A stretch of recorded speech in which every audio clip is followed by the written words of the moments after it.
이 세상에 고난이 없는 사람이 있을까요? 아마 고난이 없는 사람은 한 사람도 없을 것입니다. 죄성을 가지고 타락한 세상을 살아가는 우리들에게는 크고 작은 차이만 있을 뿐이지 고난이 없는 사람은 한 사람도 없습니다. 그래서 고난이라는 책을 쓴 폴 트립은 이런 말을 했습니다. 고난은 타락한 이 세상을 사는 우리가 모두 피할 수 없는 삶의 일부이다. 그렇습니다, 여러분. 고난은 이제 우리의 삶의 일부입니다. 이 고난이 어떤 사람에게는 갑자기 풍랑처럼 찾아오기도 하고 어떤 사람에게는 가랑비에 옷 젖듯이 서서히 찾아오기도 합니다. 하지만 분명한 것은 이 죄성을 가지고 타락한 이 세상을 살아가는 우리들에게는 누구도 피할 수 없는 고난이 있다는 것이죠. 자, 오늘 우리가 읽은 본문에도 보게 되면 고난이라고 하는 단어가 참 많이 등장합니다. 고난이라는 단어가 3번 나오고요. 불시험, 치욕이라는 단어가 또 각각 한 번씩 나와요. 그러니까 12절부터 16절까지 오늘 본문 모든 절에는 고난이라는 단어가 등장을 하는 거죠. 그래서 오늘은 고난에 대한 말씀을 함께 나누고 싶습니다. 근데 여러분 본문을 보게 되면요, 고난은 크게 2가지로 나뉘어집니다. 그러니까 첫째는 나의 잘못과 실수로 인하여 받는 고난이 있어요. 잠시 후에 살펴보겠지만 또 하나의 고난은 그리스도인으로 받는 고난이 있습니다. 자, 첫 번째 고난이 뭐예요? 나의 잘못과 실수로 인해서 주어지는 고난이죠. 15절의 말씀이죠. 우리 한번 읽겠습니다. 다 같이요. 너희 중에 누구든지 살인이나 도둑질이나 악행이나 남의 일을 간섭하는 자로 고난을 받지 말려니와. 자, 사도 베드로는 우리에게 말하죠. 살인이나 도둑질이나 악행, 악을 행하는 일, 또 남의 일에 간섭하는 일로 인해서 고난을 받지 말라고 말하죠. 그러니까 이 말은 이 고난은 우리가 받아서는 안 될 고난이라는 거죠. 자, 살인, 도둑질, 악행은 알겠는데 남의 일에 간섭하는 자로 고난을 받지 말라고 그랬잖아요. 여러분, 우리들 중에 보게 되면요, 쓸데없이 남의 일에 참견하고 그래서 고난을 받는 분들이 없지 않아 있어요. 부탁도 하지 않았는데 남의 일을 간섭하는 일을 사명감을 갖고 하는 분들이 계십니다. 그래서 고난을 받는 분들이 계세요. 사도 베드로는 지금 우리에게 살인이나 도둑질이나 악행이나 남의 일을 간섭하는 일로 인해서 고난을 받지 말라고 말하죠. 이 말은 무슨 말이냐면 내 잘못과 실수로 인해서 고난을 받지 않도록 하라는 것입니다. 우리가 성경에 보게 되면 야곱이라는 사람이 나오는데 이 야곱은 바로 이런 고난을 받았던 사람이에요. 야곱은요, 자기 형 에서와 아버지를 속였습니다. 그런데 나중에는 보면은 자기가 형과 아버지를 속인 것보다 더 큰 적수를 만나서 애삼촌 라반에게 더 큰 속임을 당하게 되죠. 그래서 야곱의 인생을 보게 되면 끊임없이 고난을 당합니다. 근데 그 고난은 바로 자기가 지은 죄악의 결과죠. 자신이 그런 죄를 지었기 때문에 그런 고난의 삶을 살 수밖에 없었고 자신의 인생의 마지막의 고백처럼 험악한 세월을 살 수밖에 없었던 것입니다. 그런데 사도 베드로는 오늘 본문에서 뭐라고 말합니까? 살인이나 도둑질이나 또 악을 행하는 일이나 남의 일에 간섭하는 일로 인해서 고난을 받지 말라고 말합니다. 이런 고난을 할 수만 있으면 그리스도인은 받아서는 안 된다는 얘기죠. 물론 우리가 당하는 고난 중에는요, 요셉처럼 내 잘못과 내 실수와는 상관없이 고난을 받는 경우도 있어요. 여러분, 그런 경우도 있지 않아요? 내가 분명히 어떤 죄를 짓지 않았는데도 불구하고 요셉처럼 내 인생 가운데 고난이 다가올 때가 있단 말이죠. 여러분, 요셉이 무슨 죄를 지어가지고 그렇게 고난을 받았습니까? 아니잖아요. 하나님의 섭리적 관점에서 그런 고난을 받은 거예요. 하나님께서 하나님이 주신 거룩한 비전을 이루기 위해서 요셉이라는 청년을 애굽의 지도자로 세우기 위해서 하나님의 섭리적 관점에서 요셉의 인생 가운데 고난을 허락하신 거죠. 하지만 우리는 내 자신의 잘못과 실수로 인하여 받는 고난을 받지 말아야 됩니다. 정말 할 수만 있으면 우리는 이런 고난을 받아서는 안 돼요. 자, 오늘 본문을 보게 되면 우리가 당하는 고난 가운데는 첫째로 나의 잘못과 실수로 인하여 받는 고난이 있다라고 하는 거죠. 자, 두 번째로 우리가 받는 고난은 본문에 보게 되면 그리스도인으로 받는 고난이 있다는 거죠. 16절인데요. 다 같이 읽겠습니다. 시작. 만일 그리스도인으로 고난을 받으면 부끄러워하지 말고 도리어 그 이름으로 하나님께 영광을 돌리라. 자, 거기 보게 되면 그리스도인으로 고난을 받으면 그랬어요. 그러니까 그리스도인으로 받는 고난이 있다는 거잖아요. 그리스도인이 뭐예요? 그리스도에게 속한 자라는 말이거든요. 여러분, 성경을 보게 되면 그리스도인이라고 하는 이름이 딱 3번 나오는데 언제 그리스도인이라고 하는 그런 이름이 주어졌습니까? 안디옥 교회 성도들에게 주어진 이름이 바로 그리스도인이었어요. 사도행전 11장 26절이죠. 읽겠습니다. 만남에 안디옥에 데리고 가서 둘이 교회에서 1년간 모여 있어 큰 무리를 가르쳤고 제자들이 안디옥에서 비로소 그리스도인이라 일컬음을 받게 되었더라. 안디옥 교회 성도들이 나는 그리스도인이다라고 외쳐서 그리스도인이 된 거 아니에요. 예수를 믿지 않는 불신자들이 안디옥 교회 성도들에게 붙여준 별명이 뭐예요? 그리스도인이에요.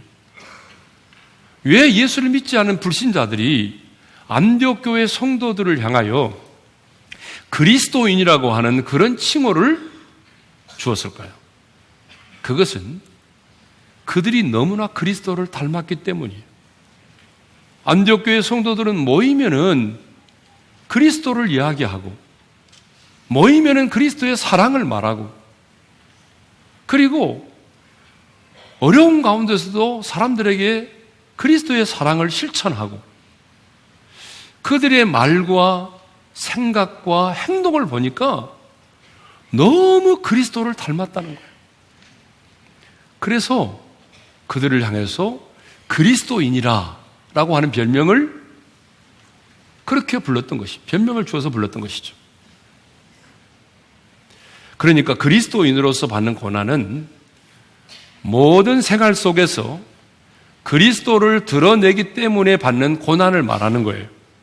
그래서 13절에 보게 되면 우리가 당하는 이 고난을 그리스도의 고난에 참여하는 것이다라고 말하고 있고 14절에서는 그리스도의 이름으로 치욕을 당하는 것이라고 말하고 있습니다. 그러니까 오늘 본문이 말하고 있는 고난은요, 우리의 잘못으로 인한 고난이 아니라 복음 때문에, 예수님 때문에, 예수님을 드러내기 때문에 우리가 받는 고난을 말하는 것입니다. 그래서 우리 예수님도 요한복음 15장 20절에 이런 말씀을 하셨어요. 다 같이 읽겠습니다. 시작. 사람들이 나를 박해하였은즉 너희도 박해할 것이요. 자, 그러면 우리는 내 잘못과 나의 실수가 아닌 그리스도인으로서 내가 고난을 받을 때에 우리는 그 고난을 어떻게 대해야 되느냐는 것입니다. 그리스도인으로서 고난을 받을 때에 우리는 그 고난을 어떻게 바라보아야 되느냐는 것입니다. 첫째로 이상히 여기지 말라는 것입니다. 우리 한번 따라서 합시다. 이상히 여기지 말자. 자, 12절의 말씀을 우리 다 같이 읽겠습니다. 시작. 사랑하는 자들아, 너희를 연단하려고 오는 불시험을 이상한 일 당하는 것 같이 이상히 여기지 말고. 이상히 여기지 말라는 거예요. 베드로가 이 편지를 쓸 때에 초대교회 성도들은 엄청난 박해를 받고 있었습니다. 예수를 믿는다는 이유로 잡혀서 감옥에 투옥되기도 하고, 또 우리가 영화에서 보았던 것처럼 맹수의 먹이가 되기도 하고, 로마의 네로 황제는 그리스도인들을 산채로 불을 태워가지고 자기의 정원을 밝히기도 했습니다. 로마인은 카타콤을 보게 되면요, 당시 로마 제국의 핍박이 어느 정도였는지를 우리가 알 수 있습니다. 그야말로 견디기 어려운 불같은 시험이었습니다. 그래서 사도 베드로는 그들이 받고 있는 고난을 그냥 고난이라고 말하지 않고 불시험이라고 말하고 있습니다. 그런데 베드로는 이 같은 불시험을 당하고 있는 성도들에게 지금 뭐라고 말합니까? 너희를 연단하려고 오는 불시험을 이상한 일 당하는 것 같이 이상히 여기지 말라고 말하고 있어요. 그러면 사도 베드로는 왜 불시험을 이상히 여기지 말라고 말할까요?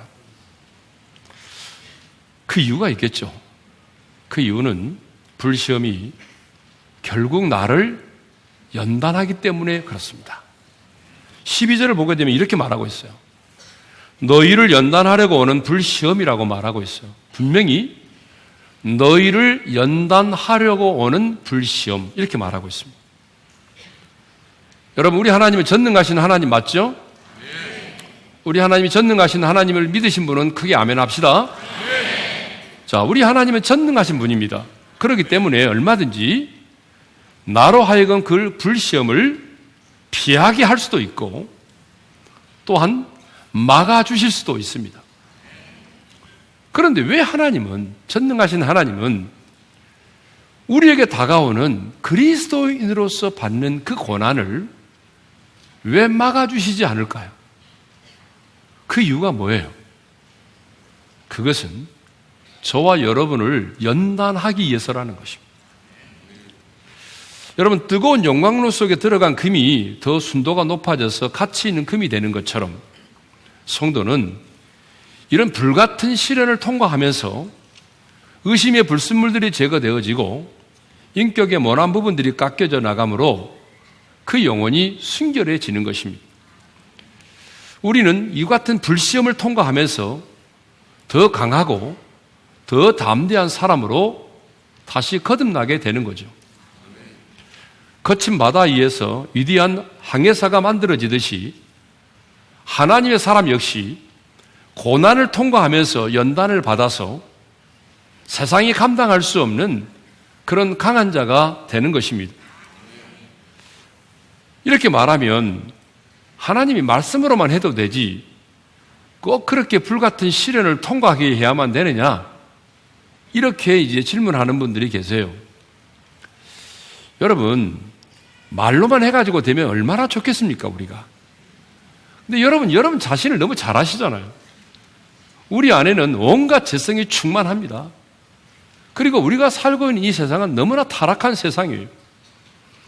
그렇기 때문에 내가 마음 한번 먹는다고 그래서 여러분, 우리 안에는 모난 부분들이 깎여지고 내 영혼이 순결해지는 게 아니거든요. 그래서 하나님은 그리스도인으로서 받는 그 고난을 통해서 불같은 시련을 통과하면서 우리로 하여금 정말 영혼이 순결한 영혼을 만드시는 것이죠. 정금과 같이 단련되게 하는 것입니다. 고난이라는 보따리 속에는 우리 영혼에 유익한 것들이 너무나 많이 있습니다. 우리 눈에는 고난밖에 보이지 않지만 고난 속에 숨겨진 보따리 속에는 고난이 우리의 영혼에 가져다 줄 엄청난 축복들이 담겨져 있는 거죠. 사도 바울 역시 예수를 믿음으로 말미암아 많은 고난을 받았습니다. 그런데 바울이요, 내가 분명히 예수를 믿고 예수님의 제자가 되었는데 나는 왜 이렇게 고난을 많이 받아야 되지? 자신의 인생 가운데 주어진 고난을 의아하게 생각하지 않았어요. 내가 뭘 잘못했다고? 아니, 내가 예수 믿고 예수님의 제자가 됐는데 왜 이렇게 가는 곳곳마다 고난을 받아야 되느냐고 하나님께 따지지 않았어요. 고난은, 이 사도 바울은 내가 그리스도와 함께한 상속자로서 하나님의 자녀의 영광을 얻기 위해서는 고난도 함께 받아야 된다는 사실을 알고 있었습니다. 그래서 로마서 8장 17절에서 이렇게 고백하잖아요. 다 같이요. 자녀이면 또한 상속자, 곧 하나님의 상속자요, 그리스도와 함께한 상속자니 우리가 그와 함께 영광을 받기 위하여 고난도 함께 받아야 할 것이니라. 성도 여러분, 여러분이 당하는 고난이 주님 때문에 당하는 고난이라면 여러분의 인생 가운데 찾아온 고난을 이상하게 생각하지 마십시오. 이상하다, 왜 내게 이런 고난이 왔지? 당황하지도 마시고 의아하지 않기를 바랍니다. 그런데 우리는 고난을 당하거나 고난의 시간이 길어지면 하나님을 원망할 때가 참 있죠. 예수님이 여기 계셨더라면 우리 오라비가 죽지 않았을 것이다라고 원망했던 마리아처럼 우리도 주님을 원망할 때가 참 많습니다. 그러나 오늘 하나님은 저와 여러분을 향해서 이렇게 말씀하십니다. 너희를 연단하려고 오는 불시험을 이상한 일 당하는 것 같이 이상히 여기지 말고, 이상히 여기지 말라는 것입니다. 이상히 여기지 말라는 말은 무슨 말입니까? 네가 그리스도인으로서 고난을 받는 것은 너무나 당연하다는 것입니다. 그러므로 여러분, 왜 내게 이런 고난이 왔느냐고 의아해하거나 당황해하지 않기를 바랍니다. 그 고난이 힘들지만 이 고난은 반드시 저와 여러분을 연단시켜서 우리의 영혼이 순금같이 되어 나오게 할 것입니다. 자, 그리스도인으로서 고난을 받을 때 두 번째, 즐거워하라고 말하죠. 즐거워하라. 우리 한번 따라서 합시다. 즐거워하라. 자, 13절의 말씀을 읽도록 하겠습니다. 다 같이요. 오히려 너희가 그리스도의 고난에 참여하는 것으로 즐거워하라. 이는 그의 영광을 나타내실 때에 너희로 즐거워하고 기뻐하게 하려 함이라. 이제 한술 더 떠서 이상하게 여기지 않는 정도가 아니라 그냥 고난이 오면은 즐거워하라는 거예요. 근데 여러분, 여기 즐거워하라고 하는 말이 고대 사회에서는요, 안녕하십니까? 와 같은 인사말이었다고 합니다. 우리 옆 사람과 한번 인사해 볼까요? 안녕하십니까? 예. 그러니까 내 인생 가운데 내가 그리스도인이기 때문에 당하는 고난이 내게 온다면 안녕하세요 라고 인사하는 것처럼 그렇게 고난을 정중하게 받아들이라는 거예요. 아침 인사하는 것처럼, 굿모닝 이렇게 인사하는 것처럼 고난이 딱 내게 오면 안녕하세요, 고난, 이렇게 고난을 즐겁게 받아들이라는 얘기거든요. 예. 또 기뻐하게 하려 함이라는 말이 나오잖아요. 즐거워하라, 기뻐하게 하려 함이라고 그랬잖아요. 이 기뻐하게 하려 함이라는 말은요, 영화롭게 하다, 그 다음에 날뛰다라고 하는 이 말이 합쳐진 거예요. 그러니까 기뻐하라는 말은 무슨 말이냐면, 고난이 딱 다가오게 되면 그 고난을 아주 존중히 여겨주고 기뻐 뛰면 날뛰라는 거예요. 그 고난이 왔구나 이러면서 막 기뻐 뛰라는 거예요. 여러분, 이것은 인간의 힘으로는 불가능한 일입니다. 불가능한 일이에요. 사실 이 편지를 썼던 베드로도 처음에는 고난을 이해하지 못했어요. 어떻게 알 수 있느냐면 베드로가 주는 그리스도시요 살아계신 하나님의 아들이라는 유명한 신앙의 고백을 하잖아요. 그러니까 주님이 그 고백을 딱 들으시고 난 다음에 비로소 뭘 말씀하시냐 그러면, 내가 이제 예루살렘에 올라가서 장로들과 대제사장들과 서기관들에게 많은 고난을 받고 죽임을 당하고 제3일에 살아나실 것을 말씀을 하셨어요. 자, 그러면 베드로가 주님의 고난을 이해하고 있었다면 기뻐해야 되잖아요. 그런데 베드로의 반응을 한번 볼까요? 이렇게 반응합니다. 다 같이 읽습니다. 시작. 베드로가 예수를 붙들고 항변하여 이르되 주여 그리 마옵소서, 이 일이 결코 주께 미치지 아니하리라. 무슨 말입니까? 절대로 이런 일이 일어나서는 안 된다는 얘기입니다. 절대로 주님이 고난을 받아서는 안 된다는 얘기죠. 여러분, 이 표현을 보게 되면 베드로는요, 그리스도인에 있어 받는 고난을 아직 이해하지 못했습니다. 우리 주님이 받으셔야 될 그 고난도 이해를 못하고 있었습니다. 그런데요, 언제부터 여러분 베드로가 고난을 기뻐하고 즐거워한지 아세요? 부활하신 예수님을 딱 만나고 난 다음에 오순절에 성령의 충만을 받고 난 다음에는 고난에 대한 태도가 완전히 달라졌습니다. 부활하신 주님을 만나고 오순절에 성령의 충만을 받고 난 다음에는 고난에 대한 이해가 완전히 달라진 거예요. 그래서 고난을 즐거워하고 기뻐했습니다. 그리스도를 위하여 능욕받는 것을 합당하게 생각하면서 기뻐했어요. 여러분, 사도행전 5장 41절을 읽겠습니다. 다 같이요. 그 이름을 위하여 능욕받는 일에 합당한 자로 여기심을 기뻐하면서 공의 앞을 떠나니라. 주님 때문에 능욕받고 고난받는 것을 기뻐했다라고 말하죠. 성경을 보게 되면 우리 예수님도 고난을 즐기신 적은 없습니다. 예수님도 고난 앞에서 무릎 꿇고 땀방울이 핏방울이 되도록 기도하셨습니다. 심지어 연약한 제자들에게 이렇게까지 말씀을 하셨어요. 읽겠습니다. 다 같이요. 내 마음이 매우 고민하여 죽게 되었으니 너희는 여기 머물러 나와 함께 깨어 있으라. 예수님의 그 마음을 그대로 얘기하신 거예요. 내 마음이 매우 고민하여 죽게 되었다. 그러니까 여러분, 예수님도 그 고난의 잔을 마시기 전에 예수님도 고난을 싫어하셨어요. 모든 사람은 고난을 좋아하지 않습니다. 어떤 형태의 고난이든지 간에 고난을 싫어합니다. 아니, 고난을 두려워합니다. 그런데 사도 베드로는 말합니다. 나도 과거에는 그랬다. 나도 과거에는 고난을 무서워하고 고난을 두려워하고 내가 고난을 이해하지 못했다. 그런데 지금은 그렇지 않다.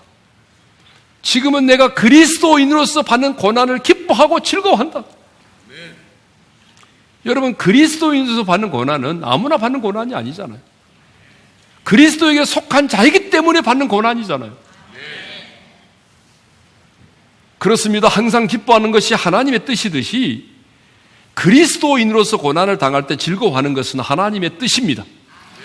그러므로 여러분, 우리는 그 고난이 이해되지 않아도 내가 그리스도에게 속한 자이기 때문에 그리스도인으로서 받는 고난이라면 그 고난을 기뻐하고 즐거워할 수 있기를 바랍니다. 세 번째로는요, 부끄러워 말라는 거죠. 16절을 읽겠습니다. 다 같이요. 만일 그리스도인으로 고난을 받으면 부끄러워하지 말고, 사도 베드로는 그리스도인으로 고난을 받게 되면 부끄러워하지 말라는 거예요. 여러분, 세상 사람들은요, 고난을 실패라고 생각해요. 그래서 세상 사람들은 고난을 수치스럽게 생각을 합니다.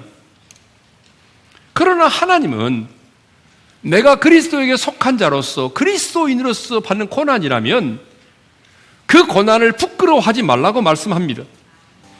내가 그리스도에게 속한 자이기 때문에 그리스도인으로서 받는 고난이 있습니다. 오늘 사도 베드로는 내가 그리스도에게 속한 자로서 그리스도인이기 때문에 고난을 받는다면 그 고난을 이상하게 생각하지 말라고 말합니다. 아니, 더 나아가 그 고난을 즐거워하고 기뻐하라고 말하죠. 그리고 그 고난을 부끄러워하지 말라고 말합니다. 왜냐하면 고난은 고난으로 끝나는 것이 아니기 때문입니다. 고난 속에 숨겨진 변장된 하나님의 축복을 우리 모두가 볼 수 있기를 바랍니다.